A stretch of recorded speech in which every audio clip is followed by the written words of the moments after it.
ಕೊರಟಿ ಅಂತ ಹೆಸರು ಬಂದಿದ್ದು ಈ ದಿವಾನ್ರು ಪಾಳ್ಯಗಾರರಿಂದನೋ ಅಥವಾ ಶ್ರೀನಿವಾಸರಾಯರಿಂದ ನಮಗೆಲ್ಲ ಪರಿಚಯ ಆಗಿದ್ದು. ಕೊರಟಿ ಅನ್ನೋದು ಆಕ್ಚುಲಿ ಮೊದ್ಲೇ ನಾನು ಹೇಳ್ತಾ ಇದ್ದೆ, ಕೆಲವೊಂದ್ಸತಿ ಏನಾಗುತ್ತೆ ಊರಿಂದ ವ್ಯಕ್ತಿಗೂ ಇನ್ನೊಂದ್ಸತಿ ವ್ಯಕ್ತಿಯಿಂದ ಊರಿಗೂ ಹೆಸರು ಬರುತ್ತೆ. ಈ ಕೊರಟಿ ಅನ್ನೋ ಹೆಸರು ವ್ಯಕ್ತಿಯಿಂದ ಹೆಸರು ಬಂದಂತ ವಿಚಿತ್ರ, ಒಂದು ಅಪರೂಪದ ಊರು.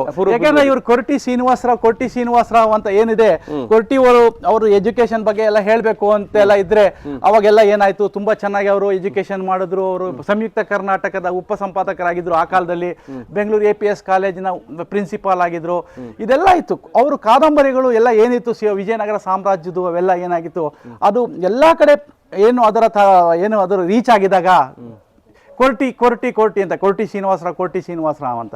ಇವಾಗಲೂ ಕೂಡ ಕೊರಟಿ ಶ್ರೀನಿವಾಸರಾವ್ ಬೆಂಗಳೂರಲ್ಲಿ ಇದಾರೋ, ಕೊರಟಿ ಶ್ರೀನಿವಾಸ್ ಸತ್ತೋಗಿದಾರೋ, ಅವರು ಕಾಲವಾಗಿದಾರೋ ಗೊತ್ತಿಲ್ಲ. ಇವಾಗಲೂ ಕೂಡ ತುಂಬಾ ಜನಗಳು ಒಂದೊಂದು ಲೆಟರ್ ಬರೀತಾರೆ, ಕೊರಟಿ ಶ್ರೀನಿವಾಸರಾವ್ ಈ ಕಾದಂಬರಿ ಬೇಕು, ಕೊರಟಿ ಶ್ರೀನಿವಾಸರಾವ್ ಯಾವಾಗ ಸಿಗ್ತಾರೆ ಅಂತ. ಅಂದ್ರೆ ಇವತ್ತಿಗೂ ಕೂಡ 30-40 ವರ್ಷ ಜನರ ಮನಸ್ಸಿನಲ್ಲಿ ಜೀವಂತವಾಗಿದ್ದಾರೆ. ಈಗ ನಾವು ಅಣ್ಣವ್ರು ತೀರ್ಕೊಂಡು 12 ವರ್ಷ ಆಗಿದ್ದು, 14 ವರ್ಷ ನಮ್ಗೆ ಗೊತ್ತಿಲ್ಲ. ನಾವು ಅಣ್ಣವ್ರು ನಮ್ಮ ಪಾಲಿಗೆ ತೀರ್ಕೊಂಡಿದ್ದಾರೆ. ಹಂಗೆ ಕೊರಟಿ ಶ್ರೀನಿವಾಸರಾಯರು ಸಹ ನಮ್ಮ ಪಾಲಿಗೆ ಸದಾ ಬದುಕಿರತಕ್ಕಂಥ ಪುಣ್ಯಾತ್ಮ ಕೊರಟಿ ಶ್ರೀನಿವಾಸರಾಯರು. ಯಾಕೆಂದ್ರೆ ನಾವು ಓದ್ತಾ ಇರ್ತೀವಲ್ಲ, ಬೆಳಗ್ಗೆ ಎದ್ದು ಓದ್ಬೇಕಲ್ಲ ನಾವು ಅವ್ರನ್ನ.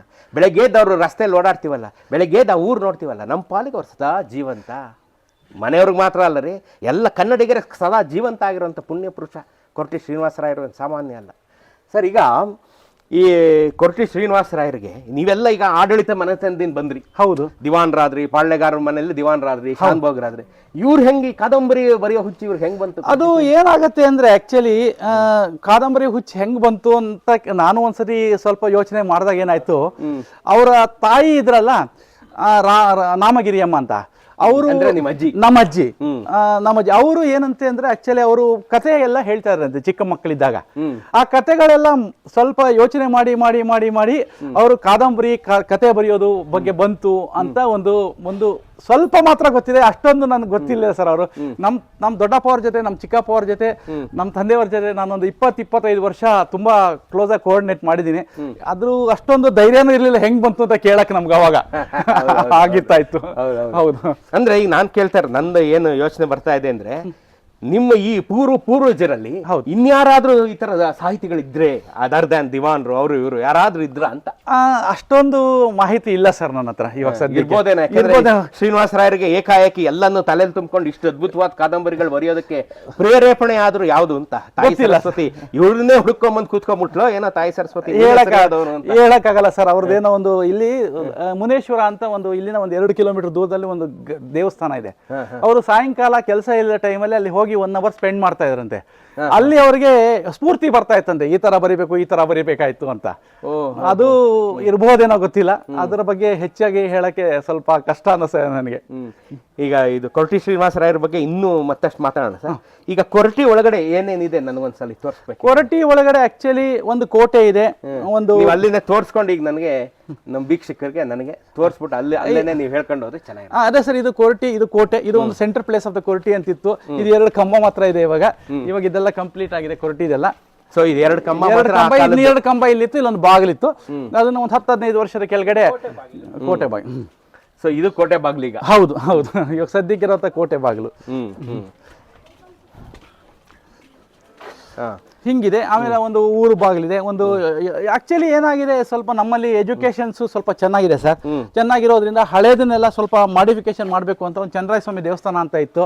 ಅದನ್ನೆಲ್ಲ ಅವರು ಶಂಕರಪ್ಪ ಅಂತಿದಾರಲ್ಲ ಅವರು, ಮತ್ತೆ ಆಕ್ಚುಲಿ ಇವರು ತುಂಬಾ ಪೂರ್ವ ದೇವಸ್ಥಾನ.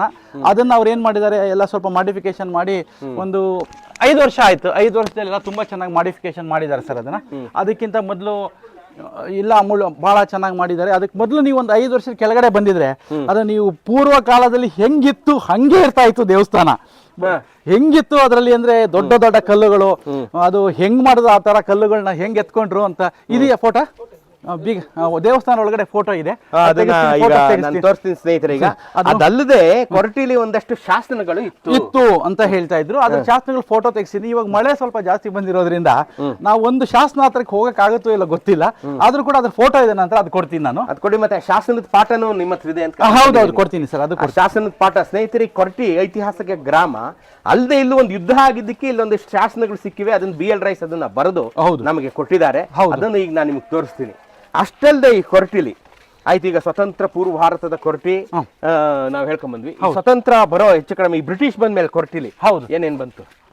ಬ್ರಿಟಿಷ್ ಬಂದ್ಮೇಲೆ ಆಕ್ಚುಲಿ ಸರ್ ಇದು ಇಲ್ಲಿ ಒಂದು ಸಣ್ಣ ಇದು ಒಂದು ಮೊದ್ಲೇನಾಗಿತ್ತು ಅಂದ್ರೆ ಒಂದು ಚಾವಡಿ ಅಂತಿತ್ತು, ಚಿಂತಕರ ಚಾವಡಿ ಅಂತಿತ್ತು. ಇದು ನ್ಯಾಯ ಗಂಗರ ಕಾಲದ್ದು, ಅದರದ್ದು ಕಲ್ಲುಗಳೆಲ್ಲ ತೆಗೆದು ಪ್ರಿಸರ್ವ್ ಮಾಡಿಟ್ಟಿದ್ವಿ ಕೆಳಗಡೆ.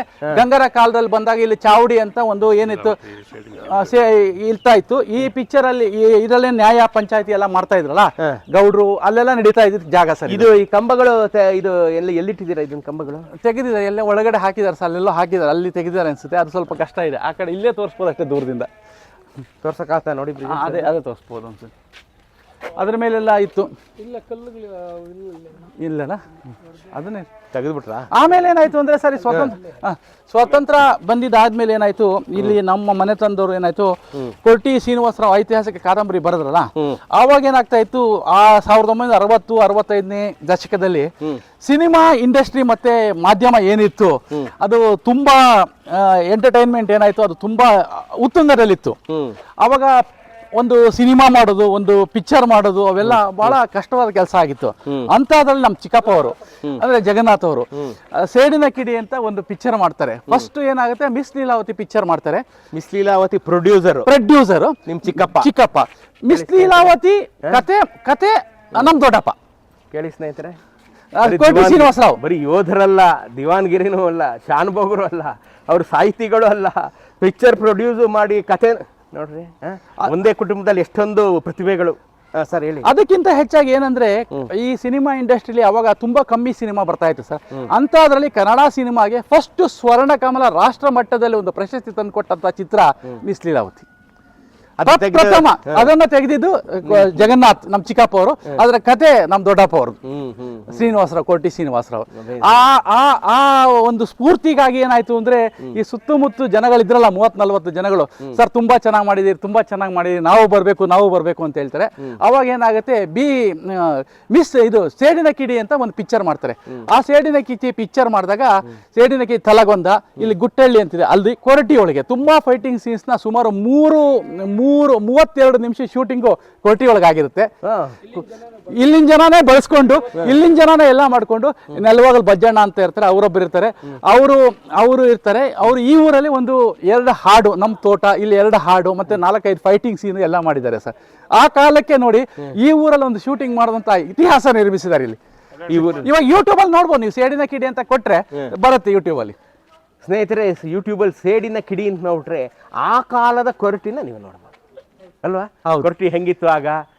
ಇವತ್ತು ಆ ಕೊರಟಿ ಸ್ವಲ್ಪ ಎಲ್ಲ ಹೊಸ ಮನೆಗಳೆಲ್ಲ ಬಂದ್ಬಿಟ್ಟಿದೆ. ಈಗ ತಾರಸಿ ಮನೆಗಳೆಲ್ಲ ಬಂದ್ಬಿಟ್ಟಿದೆ. ಈಗ ಜನ ಎಲ್ಲ ಸ್ವಲ್ಪ ಆ ಕಡೆ ಈ ಕಡೆ ಹೋಗಿ ಬೆಂಗಳೂರು ಕಡೆ ಚೆನ್ನಾಗಿ ಸಂಪಾದನೆ ಮಾಡ್ಕೊಂಡು ಬಂದಿದ್ದಾರೆ, ಇಲ್ಲೇ ಇದ್ದು ಸಂಪಾದನೆ ಮಾಡಿದ್ದಾರೆ. ಸೊ ಒಳ್ಳೆ ತಾರಸಿ ಮನೆಗಳೆಲ್ಲ ಬಂದಿದೆ. ನೀವು ಸೇಡಿನ ಕಿಡಿ ಪಿಕ್ಚರ್ ನೋಡಿದ್ರೆ ಯೂಟ್ಯೂಬಲ್ಲಿ ನೋಡಿ, ಇಲ್ಲಿ ಇದನ್ನ ನೋಡಿದ್ರೆ ಹಳೆ ಕಾಲದ ಕೊರಟಿನೂ ಸಹ ನೀವು ನೋಡ್ಬೋದು. ಬನ್ನಿ ಸರ್, ಇನ್ನೇನಿದೆ ತೋರಿಸಿ ಬನ್ನಿ.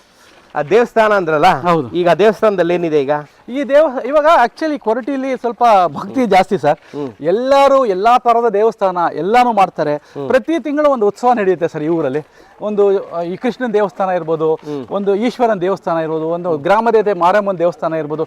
ಪ್ರತಿ ತಿಂಗಳಲ್ಲಿ ಒಂದು ಉತ್ಸವ ನಡೆಯುತ್ತೆ ಸರ್. ಇಲ್ಲಿ ಭಕ್ತಿ ತುಂಬಾ ಇದೆ ಜನಗಳಿಗೆ. ಪ್ರತಿ ತಿಂಗಳು ಒಂದಲ್ಲ ಒಂದು ನಡೆಯುತ್ತೆ. ಆಮೇಲೆ ಸಂಕ್ರಾಂತಿ ಹಬ್ಬಕ್ಕಂತೂ ತುಂಬಾ ಜೋರಾದ ಒಂದು ಏನ್ ಹೇಳ್ಬೇಕು ಅಂದ್ರೆ ಅದ್ಭುತವಾದ ಉತ್ಸವ ನಡೆಯುತ್ತೆ. ಸುಮಾರು 1 ತಿಂಗಳು ಧನುರ್ಮಾಸ ಬೆಳಗ್ಗೆ ಸಾಯಂಕಾಲ ಪೂಜೆ ಇರುತ್ತೆ. ಬೆಳಗ್ಗೆ ಸಂಕ್ರಾಂತಿ ದಿವಸ ಊರು ಉತ್ಸವ ಎಲ್ಲ ಇರುತ್ತೆ. ಮರಿಸ್ವಾಮಿಗಳು ಈಶ್ವರಂದು. ಬೇರೆ ದಿವಸ ವೈಕುಂಠ ಏಕಾದಶಿ ದಿವಸ ಆಕ್ಚುಲಿ ಈ ದೇವರು ಚಂದ್ರಾಯ ಸ್ವಾಮಿ, ವೇಣುಗೋಪಾಲ ಸ್ವಾಮಿ ಇದೆ, ಅದ್ರದ್ದು ಕೂಡ ವೈಕುಂಠ ಬಾಗಿಲಾಕ್ಬಿಟ್ಟು ಓಪನ್ ಮಾಡಿ ಸುತ್ತಮುತ್ತ ಊರುಗಳಿಂದ ಬಂದ್ಬಿಟ್ಟು ತುಂಬಾ ದೇವರು ವೈಕುಂಠ ವಾಸಿ ಕೃಷ್ಣನ ದೇವಸ್ಥಾನ ಮಲಗಿರೋ ಶಯನ ಸ್ಥಿತಿ ಒಳಗೆ ಇದೆ ಮಲಗಿರುವಂತ ದೇವರು. ಈಗ ತೋರಿಸ್ಬೋದ? ಈಗ ತೋರಿಸ್ತೀನಿ. 1983ನೇ ಇಸ್ವಿ ಒಳಗೆ ಆಕ್ಚುಲಿ ಒಂದು ಕೊರಟಿಲಿ ಒಂದು ಹಾಲು ಉತ್ಪಾದಕರ ಸಹಕಾರ ಸಂಘನ ಓಪನ್ ಮಾಡಿದ್ರೆ. 82ನೇ ಇಸ್ವಿ ಬೆಂಗಳೂರು ಮೆಜೆಸ್ಟಿಕ್ ಇಂದ ಕೊರಟಿಗೆ ಒಂದು ಬಸ್ ಅನ್ನು ಕೂಡ ತರಿಸಿದ್ರೆ. ಇವತ್ತು 82ರಲ್ಲೇ ಬಂತ KSRTC 36 number route 3rd depot ಇಂದ ಆಪರೇಟ್ ಆಗಿತ್ತು. ಬೆಂಗಳೂರು ಕೋಟಿ ಮಾರ್ಕೆಟ್ ಕೋಟಿಯಿಂದ ಮಾರ್ಕೆಟ್. ಈಗ BMTC ಬರುತ್ತೆ. ಇವಾಗ BMTC ಬರುತ್ತೆ, KSRTC ಬರುತ್ತೆ. ಇದನ್ನೆಲ್ಲ ಮಾಲೂರು ಡಿಪೋ ಕೊಟ್ಟಿದ್ದಾರೆ, ಹತ್ರ ಇದೆ ಅಂತ. ಇಲ್ಲಿಗೆ ಕೋಲಾರಕ್ಕೆ ಕೊಟ್ಟಿದ್ದಾರೆ. ಬಟ್ ಬೆಂಗಳೂರಿಂದಾನೇ ಇರುತ್ತೆ ಸರ್ ಇದು. ಈಗ